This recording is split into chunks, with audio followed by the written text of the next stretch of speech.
সমষ্টি সমজিলা আয়ুক্তৰ স্থায়ী কাৰ্যালয় এটাৰ আজি আমি আধাৰশিলা স্থাপন কৰিলোঁ। প্ৰায় 20 কোটি টকা ইয়াতে ব্যয় কৰা হ'ব। একেটা কাৰ্যালয়তে সমজিলা আয়ুক্ত, revenue circle officer, treasury officer, sub registrar এই চাৰিওটা অফিচ একেলগে ইয়াতে স্থাপন কৰা হ'ব। এতিয়া এনেইতো গুৱাহাটীত নাযায়, আমিনগাঁৱত যায়, কিন্তু ইয়াতে বহুতখিনি কামৰ কাৰণে আমিনগাঁও যাব নালাগে। কিছু কামৰ কাৰণে যাব লাগিব জিলা DC অফিচত, কিন্তু সাধাৰণ মানুহ যাব নালাগে। MLA MP fund, untied fund চব এইটো অফিচৰ পৰাই হ'ব। এইটো আমি পূজাৰ আগে আগে ধুনীয়া কৰিম। আছে আছে চব যি আছে, এইটো লাহে লাহে 5 বছৰ কাৰ্যকাল।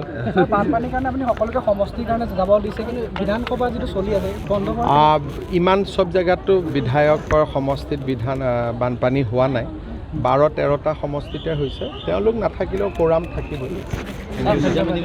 আপুনি সকলোৱে গম পাইছে, মাননীয় অসমৰ মুখ্যমন্ত্ৰী মহোদয় IIMৰ transit campus 3D printing facility যিটো এমটনৰ দ্বাৰা স্থাপিত, লগতে পলাশবাৰী সমষ্টিৰ CDC অফিচটো ইয়াতে আজি তেখেতে আধাৰশিলা স্থাপন কৰিছে। আজি পলাশবাৰী সমষ্টিবাসী ৰাইজৰ কাৰণে এটা গৌৰৱৰ দিন, লগতে অসমবাসী ৰাইজৰ কাৰণেও গৌৰৱৰ দিন যে ইমান দিনে আমি কৈ আছিলোঁ যে পলাশবাৰী উদ্যোগ নগৰীত পৰিণত হৈছে, কিন্তু এতিয়া পলাশবাৰী আমাৰ এটা বৃহৎ শিক্ষা অনুষ্ঠানৰ এটা আমি পৰিৱেশ হোৱা দেখা পাইছোঁ। বিভিন্ন শিক্ষা অনুষ্ঠানসমূহৰ লগতে IIIT আগৰ পৰা আছিলে, প্লাছ আমাৰ যিটো IT কেম্পাছ তাতে আছে, তাতে আৰু বিভিন্ন আপোনাৰ এমট্ৰনৰ যোগেদিও আজি আমি আগতে যেতিয়া যোৱা নাছিলোঁ আমি গম পোৱা নাছিলোঁ 3D প্ৰিণ্টিং মেচিনৰ যিটো ফেচিলিটি, এই ফেচিলিটিটো হোৱাৰ পিছত তাতে বিভিন্ন এনেকুৱা আমি তাতে উৎপাদন বস্তু হ'ব আমি দেখা পাইছোঁ, যি কিছুমান বস্তু অসমতো নাই। যেনেকৈ যিটো আমাৰ 3D মোমেণ্টো বনোৱা যিটো তাতে ফেচিলিটি আছে, সেইটো অসমত ভাৰতবৰ্ষতে ক'তোতে নাই। আৰু বিভিন্ন 2-4টা এনেকুৱা আমাৰ দাঁতৰ বেমাৰৰ কাৰণে তেওঁলোকৰ কিবা এটা টেকন'লজি আনিছে, সেইটো অসমত নহয়, ভাৰতবৰ্ষত ক'তোতে নাই। মুখ্যমন্ত্ৰী মহোদয় ইতিমধ্যে কৈছে যে ফ্লাইট মেনুফেকচাৰিঙৰ লগত ৰিলেটেড কিছু কম্পনেণ্ট, কিছু এনেকুৱা ইকুইপমেণ্টছ আছে যি বাহিৰত বনালে বহুত দিন লাগে, অৰ্ডাৰ দি মেলি আহোঁতে বহুত টকা পইচাৰ প্ৰয়োজন হয়, কিন্তু সেইটো এতিয়া ইয়াতে আমাৰ অসমতে পলাশবাৰী সমষ্টিত আমি ইয়াতে নিৰ্মাণ কৰিব পাৰিম। এইটো খুবেই এটা সুন্দৰ কথা, শুভ বাৰ্তা পলাশবাৰী সমষ্টিবাসী ৰাইজৰ কাৰণে।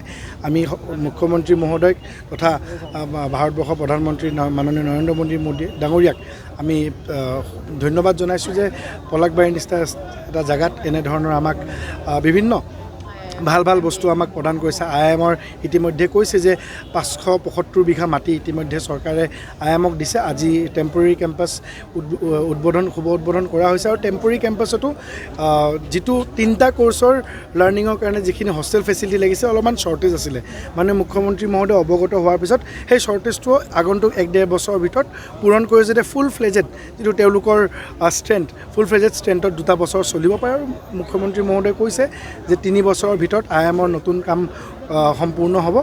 মই ভাবোঁ যে আগন্তুক বছৰবিলাকত পলাশবাৰী সমষ্টিবাসী ৰাইজে এনেধৰণৰ বিভিন্ন ভাল বস্তু, দেশত প্ৰথমকৈ অহা বস্তু, উত্তৰ পূৰ্বাঞ্চলত প্ৰথমকৈ অহা বস্তু, আমাৰ যিহেতু জিঅ'গ্ৰাফিকেলি আমাৰ জেগাটো খুব এটা ভাল এয়াৰপৰ্টৰ গাতে লাগি থকা অঞ্চল, গুৱাহাটীৰ ওচৰৰে অঞ্চল, তে মই ভাবোঁ যে আমি বহুত বেছি নতুনত্ব আমি দেখা পাম। তাৰ বাবে মুখ্যমন্ত্ৰী মহোদয়ক, ভাৰত চৰকাৰৰ প্ৰধানমন্ত্ৰী মহোদয়ক ধন্যবাদ জনাইছোঁ। আৰু লগতে যিটো আমাৰ মূল বঙৰাৰ পৰা কুকুৰমাৰলৈকে যিটো মূল পথ আমাৰ ৰাষ্ট্ৰীয় ঘাইপথ, সেই ঘাইপথটোৰ ক্ষেত্ৰতো মই বিভিন্ন সময়ত কৈ আছিলোঁ কৰ্তৃপক্ষ, কিন্তু তেওঁলোকে যি ধৰণে কামখিনি কৰিব লাগিছিল বিভিন্ন অসুবিধাৰ কাৰণে কোৱা হোৱা নাছিল। কিন্তু মুখ্যমন্ত্ৰী মহোদয়ক মই তেওঁৰ লগত গাড়ীত আহি থাকোঁতে তেওঁক কথাখিনি অৱগত কৰিলোঁ। তাৰপিছত ৰাইজেও অৱগত কৰিলে, তেওঁ আমাক আশ্বাস দিছে বা তেওঁ আমাক গেৰেণ্টি দিছে যে পূজাৰ পিছতেই কাম আৰম্ভণি কৰি বহুত বেছি সময় নালাগে, 2-3 মাহৰ ভিতৰত বা 1.5-2 মাহৰ ভিতৰত কামখিনি সম্পূৰ্ণ, যাতে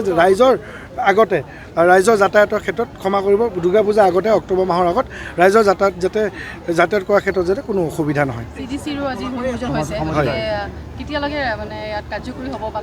চাওক, 18 মাহৰ যিটো টাৰ্গেট দিয়া আছে, যিগৰাকী কণ্ট্ৰেক্টৰে কামটো পাইছে তেওঁলোকক মই সুধিছিলোঁ, 18 মাহৰ টাৰ্গেট দিয়া আছে, সেইকাৰণে খুব খৰকৈ আমি গোটেইখিনি কাম কৰিছোঁ। আপুনি দেখা পাব পাৰে পিছফালে কিছু পাইলিং ইতিমধ্যে চলিছে, সেইখিনি কাভাৰ কৰি লোৱা হৈছে। কাৰণ গভৰ্ণমেণ্ট খুব ষ্ট্ৰিক্ট, আমাৰ মাজত অনিল দা আছে, অনিল দাৰ ৰেকৰ্ড আছে 18 মাহৰ জেগাত 12 মাহত 15 মাহত ফ্লাইঅভাৰ ওলাই দিয়াতে মই ভাবোঁ যে চৰকাৰখনৰ এতিয়া এনেকুৱা গতিত কাম আৰম্ভ হৈছে যাতে ৰাইজে ধৰ্ণা নিদিয়াকৈ ৰাস্তা পায়, ৰাইজে প্ৰতিবাদ নকৰাকৈ ইয়াতে ব্যৱস্থা পায় বা কামসমূহ যি আগৰ দিনবিলাকত আমি দেখা পাইছিলোঁ দিয়া সময়তকৈ 3-4 বছৰ বেছি হৈ যায়।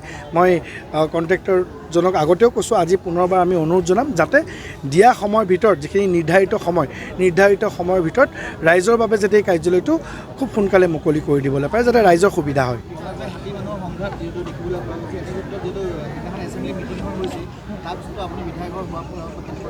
হাতীমাহৰ মানুহৰ সংঘাতৰ ক্ষেত্ৰত মই বিভিন্ন সময়ত মই বিভাগীয় কৰ্তৃপক্ষৰ লগত মই কথা পাতি আছোঁ। আজি এই সভাখন হোৱাৰ পিছতে এতিয়া মোৰ 2টা DFOৰ লগত মিটিং আছে উইথ চাৰ্কেল অফিচাৰ।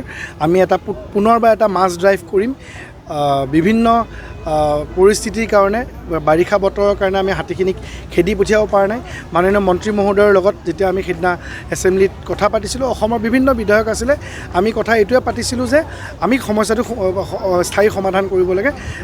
স্থায়ী সমাধান কৰাৰ ক্ষেত্ৰত আমি 30 কিলোমিটাৰ 3টা লেয়াৰকৈ 90 কিলোমিটাৰ আমি ছ'লাৰ ফেন্সিং লগাম, বিভিন্ন ৱাটছ টাৱাৰ আমি স্থাপন কৰিম, বিভিন্ন